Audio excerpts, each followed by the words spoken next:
Değerli şagirdlərim, baxaq 28-ci suala. Deməli, 28-də bizdən nə soruşur? Deyir ki, ata maaşının 20%-ni oğlunun kursuna. 20%-i oğlunun kursuna. Deməli, 30%-ni universitetdə oxuyan qızına. Və 15%-ni borclarına verir. 15%-ni borclarına verir. Atanın maaşı deməli 455 manat pulu qalır. Maaşı nə qədərdir? Deməli uşaqlar, ümumi xərci hesablayaq. 20% bir yerə, 30% bir yerə, 15% bir yerə ödəniş ödəyir. Düzdürmü?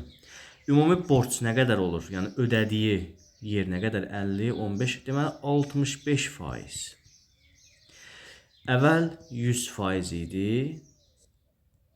Bunun 65%-in borclara ödəyir. Qalır 35%. Aha. 35% alanda 455 manat pulu qalır.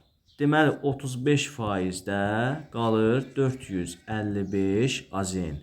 Bəs yaxşı, 100%-də atanın pulu nə qədər olar? Çarpaz vursam 35 vur x bərabərdir 455 vurulsun 100.